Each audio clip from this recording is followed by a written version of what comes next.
అడగండి చెబుతాం చాలా విషయాలు అడుగుతున్నాం. ఈ కార్యక్రమం చూచి అర్థం చేసుకోవాలంటే దయచేసి గత కార్యక్రమాన్ని చూడండి. ఇప్పుడు బ్రదర్ ఎండి జగన్ కొన్ని క్వశ్చన్స్ అడుగుదాం. Brother Jagan, welcome to the program. చాలా మంది అనుకుంటున్నారు మనం చాలాసేపు టైం తీసుకొని ప్లాన్ చేసి రీసెర్చ్ చేసి ఆ తర్వాత వచ్చి కూర్చుంటున్నామని. అయితే దేవుడికే తెలుసు, ఒక థాట్తో, ఇంకా చెప్పాలంటే భయంతోనే వచ్చి కూర్చుంటున్నాం, ఒక అవుట్లైనే తీసుకుంటున్నాం. అయితే మనం ప్రార్థించినప్పుడు అందులో నుండి టేక్ ఓవర్ చేసేది మనం కాదు, ఏదో పరిశుద్ధాత్మ మనల్ని అద్భుతంగా నడిపించడం మనం చూస్తున్నాం. ఎన్నో కార్యక్రమాలు మనం చూసాం కదా. ఖచ్చితంగా. అంటే నేను ఎంతో ఆశ్చర్యపడుతూ ఒకరోజు కూర్చుని ఆలోచించిన విషయం ఏంటంటే, ఒకరు మరొకరితో కూర్చుని ఒక 300 ఎపిసోడ్స్ చేయడం అనేటువంటిది ఓల్డ్గా ఎలాగని నాకు తెలీదు. ఓల్డ్గా చేయగలమా అంటే, ఆ యాంకర్ ఒకరుంటారు, గెస్ట్ మారుతూ ఉంటారు. అవును, ఒకే గెస్ట్, ఒకే యాంకర్. అవునా? వీరిద్దరూ కూడా చేరి ఒక 300 ప్రోగ్రామ్స్ చేసున్నారు అన్నప్పుడైతే నాకది హోలీ స్పిరిట్ తప్ప మరెవరు చేయలేరనేటువంటిది స్పష్టంగా తెలుస్తుంది. పరిశుద్ధాత్మ ఫ్రెష్ గా థాట్ ఇస్తూనే ఉన్నాడు. ఒక్కొక్క సిరీస్ కును అలా మనము ఒక 20 ఎపిసోడ్లు అనుకుంటున్నాము, అది ఒక 20 నుండి 40గా వెళ్తుంది. ఆ టైటిల్ ఆయనే ఇస్తున్నాడు, దానికైన కంటెంట్ ఆయనే ఇస్తున్నాడు. ఆ కంటెంట్ మనకి ఇవ్వబడినప్పుడు మనిద్దరం ఒక 5 నిమిషాలు డిస్కస్ చేసుంటాం, ఎటువంటి కంటెంట్కైనా కూర్చుని. అది నాకు ఆశ్చర్యం. హాఫ్ అన్ అవర్ ప్రోగ్రామ్కి 5 minutes ప్రిపరేషనే చేసుంటాం మనం. హోలీ స్పిరిట్ ఇది ఎందుకు? ఇది ఆయన యొక్క ఆ హస్తములో ఉండడం వల్ల మనకు అటువంటిది ఒకటి ఇచ్చాడు. అదే నేనెంతో ఆశ్చర్యంగా చూస్తున్నా. నా యొక్క యాక్టివిటీకి, నా గుణాతిశయాలకు ఒక వ్యక్తితో కూర్చుని 300 ఎపిసోడ్లు మాట్లాడటం తెలుసు కదా, నా గురించి తెలుసు కదా. అలాంటప్పుడు ఎలా ఇది అని చూసినప్పుడు ఇది ప్యూర్లీ హోలీ స్పిరిట్ యొక్క గైడ్. ఎగ్జాక్ట్లీ, నేను గ్రహిస్తున్నాను. నాకైతే ఇంకా భయంగానే ఉంది, ఎందుకంటే హెచ్చరికగా ఉండాలి, ప్రేక్షకులకు మనం కరెక్ట్ గా చెప్పాలి. అలాగనే ఒక భయం ఇందులో కలిసి ఉంది. అయితే ప్రేక్షకులు చూస్తూనే ఉన్నారు, వారు మాత్రమే కాదు, చాలా మంది స్పిరిచువల్ గా నేర్చుకుంటున్నారు అనే విషయం సంతోషంగా ఉంది. ఈ రోజు మనం చూసే కార్యక్రమం తిరిగి ప్రేక్షకులకు ఏం తెలియజేస్తున్నానంటే, ముందు కార్యక్రమాన్ని చూశారంటే గత ఎపిసోడ్లో బాలాము బాలాకు స్టోరీ మనం చూసాం. దేవుడు ఎలా, ద ఆల్మైటీ గాడ్ ఎలాంటి టోన్లో మాట్లాడుతున్నాడు, ఆ టోన్ అనేది మనం స్పష్టం చేయాలని కోరుతున్నాను. దేవుడు ఎప్పుడూ కొంత మెల్లని లేక సాఫ్ట్గా, కృపగల, అఫ్కోర్స్ ఇవన్నీ ఉన్నాయి. అయితే దేవుడు ఆ వైఖరిలో ఉన్నాడా అనే ఒక ప్రశ్న చాలా మంది తప్పుగా అంచనా వేస్తున్నారు. ఆ విషయాన్ని ఎలా చూస్తున్నారు? ఈ న్యూ టెస్ట్మెంట్ చర్చ్ తప్పుగా అర్థం చేసుకున్నటువంటి ఒక విషయం పేరొచ్చి కృప. ఈ గ్రేస్ అనేది రాంగ్గా వారు తీసుకున్నారు. అయితే ఉంది, లేదు, గ్రేస్ ఉంది, తప్పుగా తీసుకున్నారు. కత్తి లేదని చెప్పడంలా, కత్తిని రాంగ్ హ్యాండిల్ చేశారని చెప్తున్నారు. ఈ యొక్క గ్రేస్ అనేది ఎంత దూరానికి మీకొచ్చి అది దిగుతుందనుకుంటున్నారో అంత దూరం చీలుస్తుంది. దాని వెనుక న్యాయ తీర్పు అనేది ఉంది. ఇదే క్రైస్ట్ దగ్గర న్యాయ తీర్పు అనే ఒక భాగముంది. పలు సమయాల్లో ఒక ఉదాహరణకు చెప్తున్నా. ఒక తండ్రిని, మీ తండ్రి గారే ఉన్నారు, ఆయన్ని మనం చూసినట్లయితే, మరి మీ లైఫ్లో మీరు చూస్తున్నప్పటి నుండి మిమ్మల్ని బుజ్జగిస్తూనే ఉండాడా? లేదు, గైడ్ చేస్తున్నాడు. ఒక స్థలములో తప్పు చేసినప్పుడు కొడతాడు. అవును. ఒక స్థలానికి వచ్చినప్పుడు మీరెక్కడ తప్పు చేస్తారో అని ఆలోచన వచ్చినప్పుడు కూర్చుని గైడ్ చేస్తున్నాడు. ఇలా చెయ్యి అని చెప్తున్నాడు, వార్నింగ్ కూడా ఇస్తున్నాడు. ఒక స్థలంలో మీరు ఎటువంటి తీర్మానం తీసుకోవాలనేది యోచిస్తూ ఉన్నప్పుడు ఒక సజెషన్ ఇస్తున్నాడు, ఇలా చేయొచ్చు బాబు, ఇలా చేయొచ్చు అని అంటాడు. ఒక దగ్గర మీరు బ్యాలెన్స్ తప్పారు, ఆయన ఎక్స్పీరియన్స్ని మీకు చెప్పి లేపుతున్నాడు. అలా కాదు, ఇలాగ చేయొచ్చు, ఇలా చేస్తే ఖచ్చితంగా వర్కౌట్ అవుతుందని చెప్తాడు. ఒక తండ్రి వచ్చి పలు సమయాల్లో మనకి హెల్ప్ చేస్తాడు. పలు కోణాలున్నాయి. మీరు చెడ్డవారయ్యుండి మీ పిల్లలకు మంచి ఈవులను ఇయ్యని ఎరిగి ఉండగా ఒక ఓల్డ్ తండ్రియే మనకిలా చేస్తున్నప్పుడు హెవెన్లీ ఫాదర్ ఎన్ని టోన్లతో నా దగ్గరుంటాడు? అవునా? అదే మనం పోయినసారి చూసాం. అబ్రహాముని పిలుస్తున్నప్పుడు అబ్రహాము గురించి చెప్పుకోని విషయం ఒకటుంది. నేను ఈ బైబిల్ వాక్యం చదువుతూ ఏ విధాలుగా దేవుడు ఉన్నాడనేటువంటి ఎక్స్ప్లెనేషన్. ఇప్పుడు జెనసిస్ 12లో అబ్రహాంతో మాట్లాడుతున్నప్పుడు నేను నీకు చూపించు దేశానికి 12:1-2లో ఉంది, చూపించు దేశానికి వెళ్ళు అని ఉంటుంది. అవునా? అవును. అయితే యాక్సులో చెప్తున్నప్పుడు అపోస్తలుల కార్యము 7వ అధ్యాయంలో అబ్రహాము మాట్లాడిన విషయాన్ని గురించి స్టెఫెను చెప్తాడు. చెప్తూ ఏమంటాడంటే, దేవుడు అబ్రహామును చూచి నేను నీకు చూపింపబోవు దేశానికి రమ్మని చెప్పినట్టుగా ఉంటుంది. ఇప్పుడు దేవుడు రమ్మన్నాడా, వెళ్ళమన్నాడా? అదేమంటే రెండును ఓ పెద్ద పరిమాణంలో ఉన్నాయి, భయంకరమైన డైమెన్షన్. రమ్మంటే నేనొక దగ్గర ఉంటూ పిలవడం, ఇటు రా అనేటువంటిది. బిడ్డను మీరు రారా అని రమ్మని చెప్పడం. వెళ్ళమంటే ఏంటి అర్థం? నేనుండి మిమ్మల్ని పంపించడం. నేను నీతో రాను, నువ్వెళ్ళు అని అర్థం. ఇప్పుడు అందరూ జెనసిస్ 12ని తీసుకుని అదెలా తీసుకుంటున్నారంటే ఒక ప్రామిస్. ఈరోజు కూడా అది సంఘాల్లో వాగ్దానం.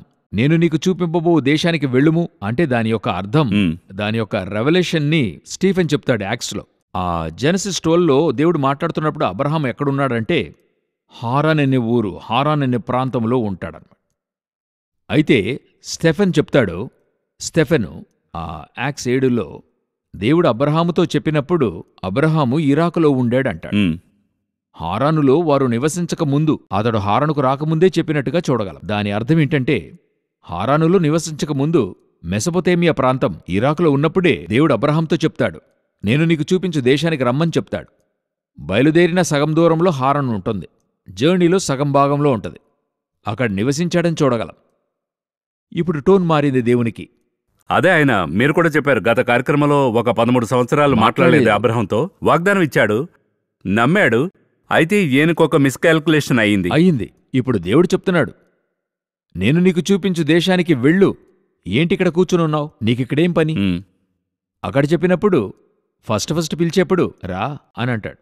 ఇక్కడ వచ్చినవాడు సగం దూరంలో హారానులో వారు ఆర్జించిన యావదాస్తితో వారు అక్కడ సెటిల్ అయినట్టుగా చూడగలము.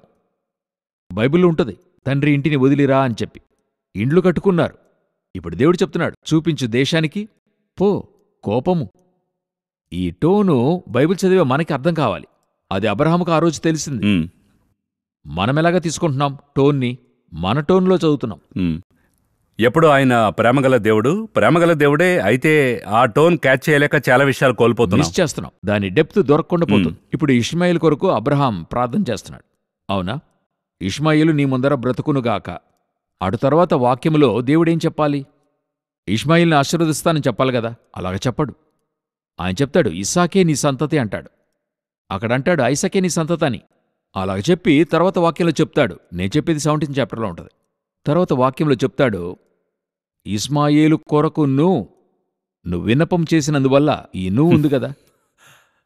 ఎంత గొప్ప మాటో చూడండి. ఒక చిన్న పదమే ఒక మార్పు భయంకరంగా ఉంది. ఆ నువ్వు ఏం చేసిందో నేను చెప్తాను చూడండి. ఇప్పుడు అబ్రహం అడిగిన వెంటనే దేవుడు, ఏంటి ఇస్మాయిల్ కొరకు ప్రార్థన చేసేశావు? ఆ ప్రేయర్ ఒక 10 seconds ప్రేయర్. ఇష్మాయిలు నీ సన్నిధిని బ్రతుకను అనుగ్రహింపుము. చెప్పండి, ఎంతసేపు అవుతుంది? ఒక 10 seconds అవుతుంది. ఈ యొక్క ప్రేయర్ అతను చెప్పిన వెంటనే ఈయనకి దుఃఖం వచ్చింది. ఎందుకంటే అతను దుష్ట మనిషి. ఇష్మాయిలు దుష్ట మనిషి. అతను ప్రేయర్ చేశాడు, ఆ దుష్టుడు బాగుండాలని ప్రేయర్ చేశాడు. కానీ అతను ఉంటే ఇశ్రాయేలుకి ఆపద. ఎవరికి? ఐసక్కి ఆపద. కరెక్టే. దేవుని ప్రణాళిక వేరే, గాడ్స్ ప్లానే వేరే. అతని తరమడం గాడ్స్ ప్లాన్. ఇతను ప్రార్థన చేశాడు. ఇప్పుడు దేవుడు చెప్తున్నాడు, ఇష్మాయేలు కొరకును నీవు మనవి చేసినందుకు అతని కొరకు ప్రార్థించావే. ఇప్పుడు ఐసక్ అగెయిన్స్ట్గా ఉన్న వాళ్ళందరినీ పంపివేశాడు. అందరినీ పంపాడు, ఇష్మాయిల్ను పంపించలేకపోయాడు. అబ్రహం మరణిస్తున్నాడు కదా. మరణించినప్పుడు ఎవరు ఫ్యూనరల్ని జరిగించారు? ఇతడు వచ్చాడు. ఐసక్ అండ్ ఇస్మాయిల్ ఇద్దరు వచ్చి ఫ్యూనరల్ జరిపిస్తారు. ఎందుకు? ఐసక్తో పాటు ఇస్మాయిల్ అక్కడ నుంచుని ఉన్నాడు. అబ్రహాం యొక్క ప్రేయర్, ఆ స్థలములో దేవుని యొక్క టోన్ దుఃఖం. ఇరాకులో మాట్లాడినప్పుడు లవ్, నువ్వురా అనే కాలింగ్, పిలుస్తున్నాడు. హారాన్లో మాట్లాడుతున్నప్పుడు కోపం, కనానులో మాట్లాడుతున్నప్పుడు దుఃఖం. ఒకే గాడే. టోన్. ఈ టోన్స్ మనం గ్రహించాలి, అర్థం కావాలి కదా. బైబిల్ చదువుతున్నప్పుడే మనం ఏ టోన్ బైబిల్ యొక్క డెప్త్ లోకి వెళితేనే గాని ఇది దొరుకుతుంది. హోలీ స్పిరిట్ మీకు చెప్పేవాళ్ళు కదా. పరిశుద్ధాత్మ. మనం ఎక్కడున్నాం ఇందులో అంతా? హోలీ స్పిరిట్ దగ్గర కదా అన్నీ ఉన్నాయి. అవును. ఎందుకంటే దేవుని వాక్యం దేవుని ఆత్మచేత ఇవ్వబడింది. ఆయనతో పాటు కూర్చుని చదివేపడే కదా ఆయన చెప్పిస్తాడు. సో ఈ విధంగా మీ లైఫ్లో ఈ విధంగా దేవుడు మాట్లాడేది అర్థం చేసుకోగలరా అన్నదే ప్రశ్న మరొకటి నేనిప్పుడు విడుదల చేస్తున్నాను. బైబిల్ చదవడానికి ముందు, మనం డివోషన్ చేయడానికి ముందే 1 సెకండ్ ఒంటరిగా మోకరించి ప్రార్థించి, పరిశుద్ధాత్మదేవా నాకు కొంచెం చెప్పండి. అలాంటి ప్రేయర్ మనలో ఎంతమంది చేస్తున్నారన్నదే ఒక డ్యూటీగా ఉంది. బైబిల్ చదివేదే మనం ఒక డ్యూటీగా చేస్తున్నాం కదా. కరెక్ట్ గా 10 నిమిషాలు చేస్తున్నామని బైబిల్ చదవాలని ఇంట్లో చెప్పించారు, అందువల్ల చదవాలి. ఆ చదివిన దాంట్లో ఒక సాటిస్ఫాక్షన్ వస్తుంది కదా. ఉదయాన్నే బైబిల్ చదివా. నేను బైబిల్ చదివేది తప్పని చెప్పడం లేదు. బైబిల్ ఎలా వివరిస్తున్నాడు, ధ్యానించిన మెడిటేషన్ ఇస్ వెరీ ఇంపార్టెంట్. ఎలా మనతో మాట్లాడుతున్నాడు, ఏ టోన్ లో మనతో మాట్లాడుతున్నాడు, ఇవన్నీ మనం మాట్లాడుతుంటే మనం సబ్జెక్ట్ లోకి ఇప్పుడే ఎంటర్ అవుతున్నాం. గత కార్యక్రమం ప్రారంభించాం, వెంటనే ముగిసింది ఈ బాలాకు స్టోరీ. వీరంతా ఈ ఇంటికి మీరు చెప్పారు దేవుడు సంఖ్యాకాండము 22:9లో దేవుని స్వరం దీన్ని మనం ఒక లైన్లో చదువుతున్నాం. Then God said to Balaam and said, who are these men with you? ఇది మీరు కోపంగా అడిగి చూడండి, సరిగ్గా ఉంటుంది. ఎందుకురా వీడింటికొచ్చాడు? ఎందుకు ఇంట్లో కూర్చోపెట్టావు? ఎందుకంటే నాకు ఇష్టం లేనివాడు. నా పిల్లల్ని శపించడానికి నీ ఇంటికొచ్చాడు. ఇతనికి తెలీదు. కొన్నిసార్లు మీకిష్టం లేని ఫ్రెండ్ ఇంటికొస్తాడు, కాని అతను పాత ఫ్రెండ్ అయి ఉంటాడు. మధ్యలో కొన్ని గొడవలు వచ్చుంటాయి. అది మీకు తెలీదు. ఒకరోజు ఇంటికి వచ్చుంటాడు. మీ భార్య తెలియక కాఫీ ఇస్తుంది. మీరేం చెప్తారు? ఎందుకు వీడికి కాఫీ ఇచ్చావు నువ్వు? ఒక కోపంగా అడుగుతాం కదా. అటువంటి ప్రశ్న అది. ఎందుకు వాడి ఇంట్లోకి వచ్చాడు? అసలు నాకేం తెలుసండి? మీకు అతనికి మధ్య గొడవ జరిగిందనే విషయం నాకేం తెలుసు? ఓకే, వాడిని పంపు. అదే అక్కడ జరుగుతుంది. నేనందులో ఏం చెప్పదలిచానంటే, ఆయన అడిగినప్పుడే ఇప్పుడు మీ వైఫ్ని అడుగుతారు కదా, ఎందుకు వీడొచ్చాడంటే ఆమెకి తెలుస్తుంది కదా, అయ్యో ఇక్కడ ఏదో తప్పు జరిగింది కాబోలు. అలా వెంటనే బిలాంకి ఇది తెలిసి ఉండాలి కదా. లేదు అతను ఏదో శపించమని వచ్చాడు, లేదు వారిని పంపించమంటాడు. సరే అది కూడా పర్వాలేదు. ఓకే రైట్, తెలియక జరిగిపోయింది. మరుసటి రోజు మరలా ఇంటికొస్తే అదే ఫ్రెండ్కి వైఫ్ కాఫీ ఇస్తే ఇంకా ఎంత కోపం వస్తుంది. మరుసటి రోజు ఇంట్లో ఉంటాడు. దేవుడు అడుగుతున్నాడు, ఏంటి అన్న వెంటనే ఇక్కడ అంతకంటే ఆశ్చర్యం, తిరిగి అతనితో చెప్తాడు, ఈ నైట్ బస చేయండి. వారు వెళ్ళొచ్చారు. మధ్యలో వెళ్ళి బాలాకును చూసి ఆఫరింగ్ని ఇంక్రీజ్ చేశారు. ఆఫరింగ్ డబుల్ అవుతుంది. డబుల్ అవుతుంది. అతను చెప్తున్నాడు, అతనికి ఇతని గురించి తెలుస్తుంది చూడండి. లేదు అతను పంపివేశాడు, శపించనన్నాడు, దేవుడు చెప్పాడట. అవునా, ఇంకా కొంత చేర్చి తీసుకెళ్ళు. అప్పుడు ఆటోమేటిక్గా బిలామును అతను ఏ స్టాండర్డ్లో ఉంచాడో చూడండి. డబ్బుకి ప్రాఫెసీ చెప్పేవాడు. ఈరోజు అనేక ప్రాఫిట్ల పరిస్థితి అలాగే ఉంది. అనేకులు మిమ్మల్ని ఎందును బట్టి ఆశీర్వదించాలనుకుంటున్నారు? ఒక విషయాన్ని నమోదు చేయాలి అశ్విన్. ఏంటని అడిగితే, ప్రాఫెసీ వచ్చి మిమ్మల్ని ఖండించి హెచ్చరించడానికే ప్రాఫెసీ. ఆ న్యూ టెస్టిమెంట్ యొక్క ప్రాఫెసీ ఎఫెసీయుల్లో ఉంది. సంఘము యొక్క క్షేమాభివృద్ధి నిమిత్తముగా కొందరిని ప్రవక్తలుగాను.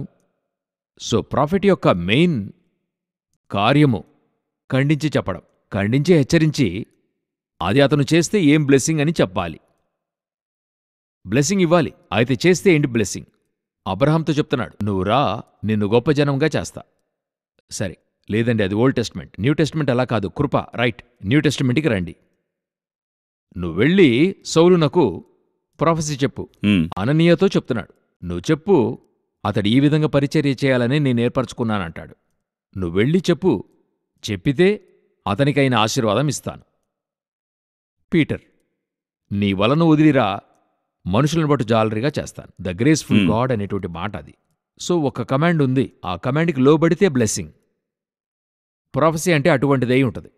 ఈరోజు ప్రాఫెట్ అని చెప్పబడుతున్న సోకాల్డ్ ప్రాఫెట్స్ ఉన్నారు. నేనందరినీ చెప్పలా, కొంతమంది.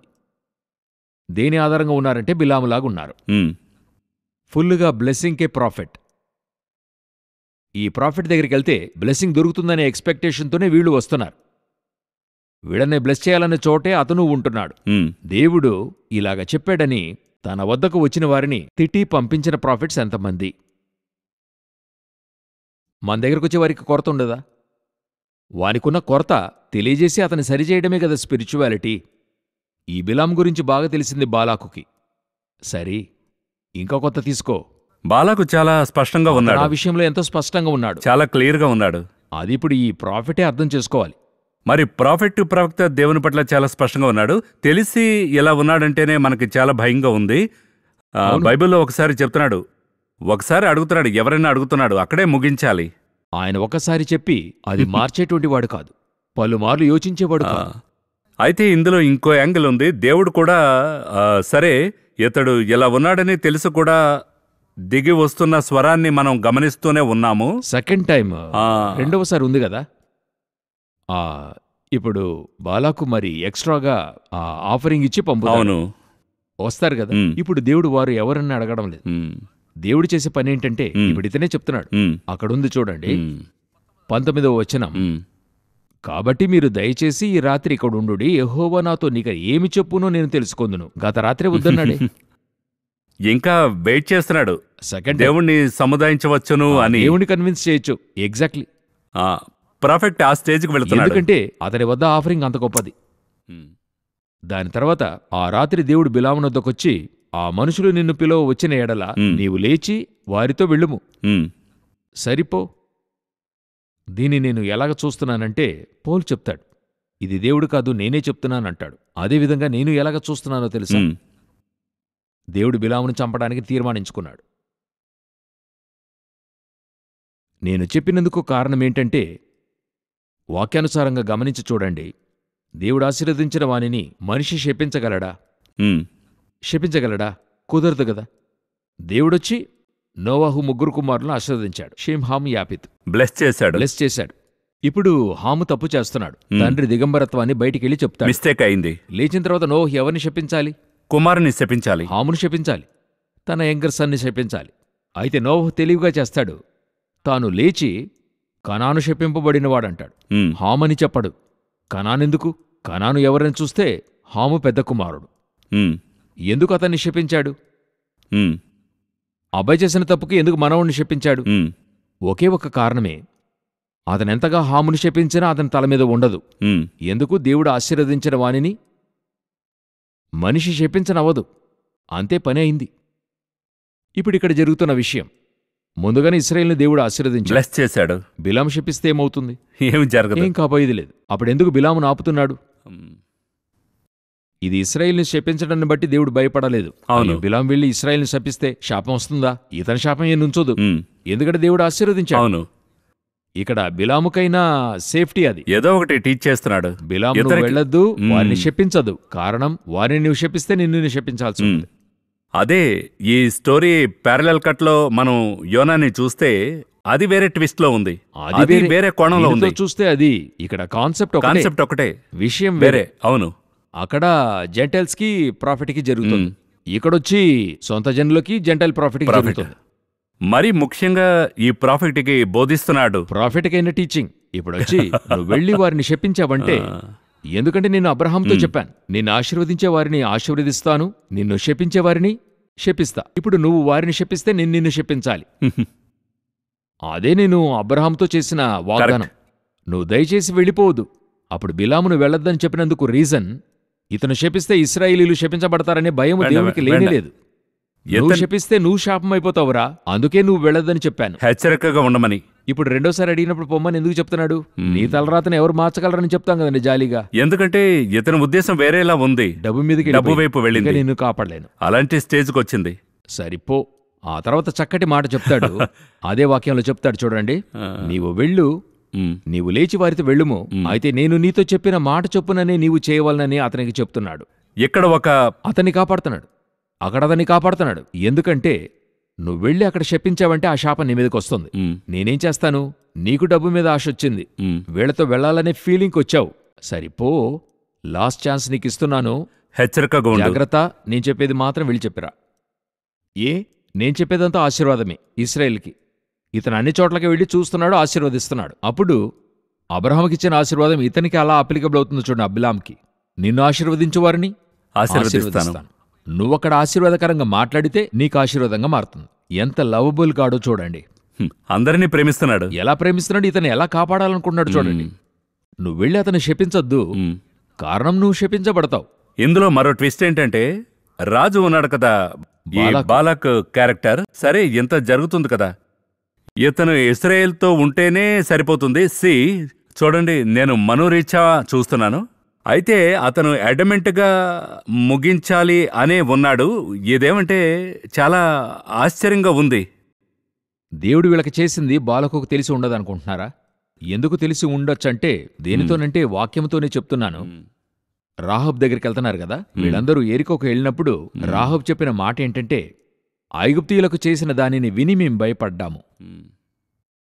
ఆ రోజుల్లో ఐగుప్తీయులు, ఆ రోజు అదే అగ్రరాజ్యం. అప్పట్లో ఆ రోజు ఉన్నవారిలో పేరుగాంచిన వాడే ఫరో, అగ్రరాజ్యం.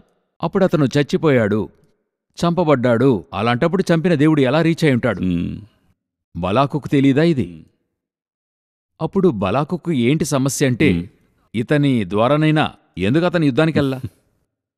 తెలుసు ఓడిపోతాడని. కన్ఫర్మ్గా దీనికి ముందుగా చెప్తున్నాడు, మనల్ని తినేస్తాడు ఫుల్లుగా ముగించేస్తాడేమో. అతనికి బాగా తెలుస్తుంది. Power of. మరొక యాంగిల్ చూడండి, వాళ్ళని ఫిజికల్గా హ్యాండిల్ చేయలేం, స్పిరిచువల్గానే హ్యాండిల్ చేయమని చెప్పు. ఆ, ఇక్కడే ఉంది ట్విస్ట్. ఇదే మ్యాటర్. అనేకసార్లు మనం పాపంలో పడటం, సేవకులు కావచ్చు, బిలాము వంటి వాళ్ళు, లేక విశ్వాసిగా ఉండనివ్వండి, అందరూ ఫిజికల్ పాపాన్ని కాన్సన్ట్రేట్ చేస్తుంటారు. స్పిరిచువల్ అడల్టరీ కానివ్వండి, లేకపోతే థెఫ్ట్, చంపడం, లేక అబద్ధం చెప్పడం, వీటిని చూస్తున్నాం కదా.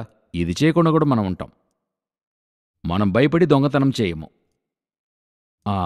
అడల్టరీలోకి వెళ్ళము. ఇలా ఒక గ్రూప్ ఉంటుంది, నిజాయితీగా ఉండేవాళ్ళు ఉంటారు. బట్ స్పిరిచువల్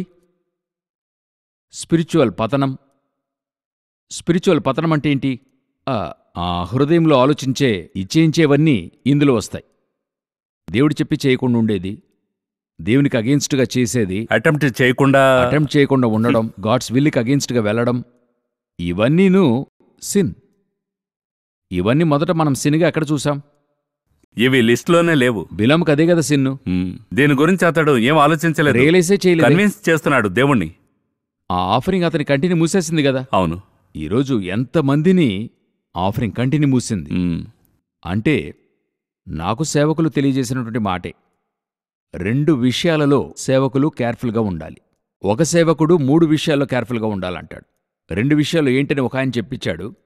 ఉపదేశములో డాక్ట్రిన్, రెండవది డబ్బు. ఈ రెండిటిలోనూ పడినవానిని లేపడం కష్టం. ఉపదేశంలో ఒకడు పడిపోతున్నాడు కదా, డాక్ట్రిన్. ఆ డాక్ట్రిన్ ఒక విధమైన ఆక్టోపస్ లాగా నలువైపులా పట్టేస్తుంది. అతన్ని బయటికి తేవడం చాలా కష్టం. అదే సమయంలో డబ్బులో పడ్డాడు గదా, సేవకుడైన విశ్వాసిగాని, అతన్ని లేపడం కష్టం, ధనాశతో. అందువల్ల ధనాపేక్ష సమస్తమైన కీడులకు మూలమని బైబిల్ చెప్తుంది. డబ్బు అవసరం, ధనాపేక్ష తప్పు. వస్తువు కావాలి, వాటి ఆశ తప్పు. ఎవరునూ డబ్బు లేకుండా ఉండలేరు, ఎందుకంటే సర్వైవల్కి డబ్బు కావాలి. వస్తువు లేకుండా ఉండలేము, సర్వైవల్కి వస్తువు కావాలి. బట్ దానిమీద ఒక ఆశ వస్తుంది గదా, ఇక్కడ అదే పతనం. బిలాంకొచ్చింది అదే, ఆ ఆశ. అతనికేంటంటే దేవుణ్ణి వదలలేకపోతున్నాడు, బాలాకును వదలడం లేదు. బాలాకంటే అతనిచ్చే ఆశీర్వాదం వదలలేకపోతున్నాడు. దేవుడు చెప్తున్నాడు, వెళ్ళేది వెళ్ళు, అయితే చెప్పింది మాత్రం మాట్లాడు, మాట్లాడద్దు, అది నీకే సమస్య. అప్పుడు సేవకుడు ఇందులో చాలా కాన్షియస్గా ఉండాలి. విశ్వాసి అయినా సేవకుడైనా ఇందులో ఎంతో కాన్షియస్గా ఉండాల్సి ఉంది. ముగింపు ఎటువంటిదైపోయిందో చూడండి. ఇది మీరే చెప్పండి. అది తరచు చూస్తుంటే 4 విధములైన ప్రాఫెసీ ఇస్తున్నాడు.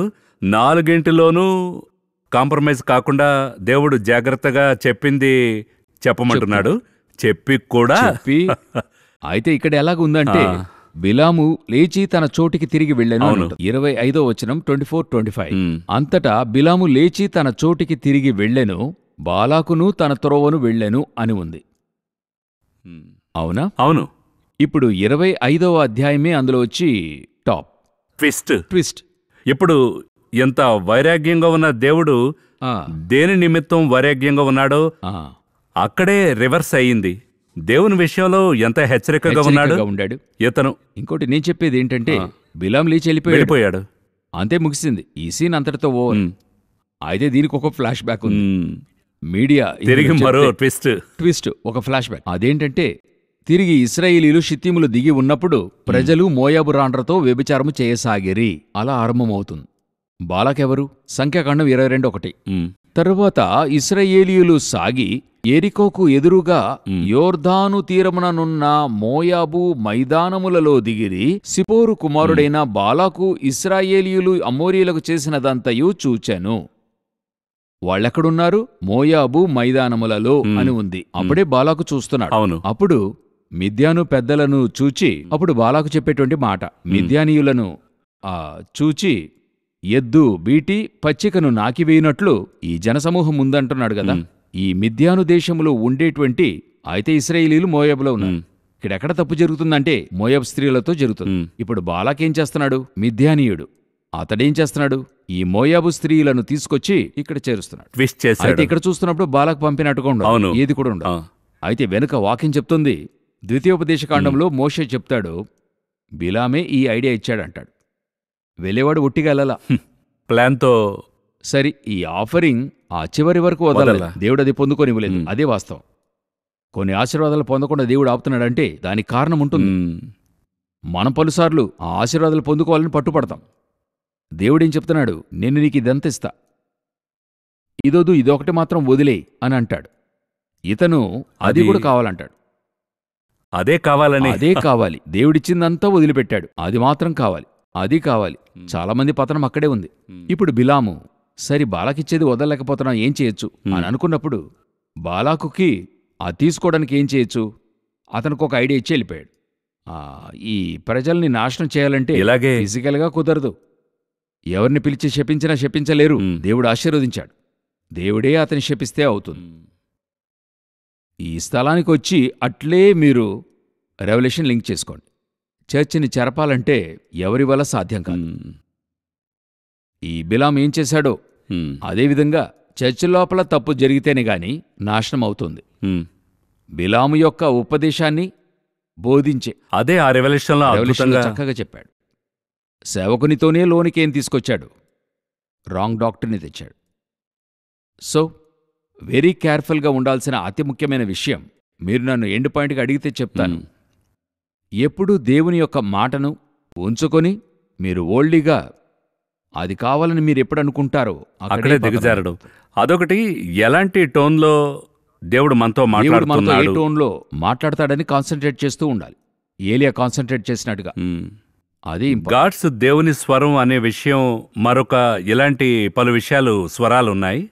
ఇప్పుడు మనం ఈ క్యారెక్టర్స్ బాలాము బాలాకు స్టోరీలో చాలా విషయాలు నేర్చుకున్నాం. హెచ్చరికగా ఉండాలి. అదే కాకుండా గాడ్ కాంప్రమైజ్ చేయనిది మనం కాంప్రమైజ్ చేయకుండా ఉండాలి. మనం చాలా విషయాల్లో కాంప్రమైజ్ చేయడం వల్లనే తప్పు లెక్కగా అవుతోంది. ఇది చాలా స్పష్టంగా ఉంది. ఒక ప్రవక్తే ఇలా పడిపోవడం, బ్లెస్సింగ్ చూసాం, పడిపోవడం చూస్తున్నాం. సో ఇవన్నీ మనం నేర్చుకున్నప్పుడు మనం హెచ్చరికగా ఉండాలి అని స్పష్టంగా ఉంది.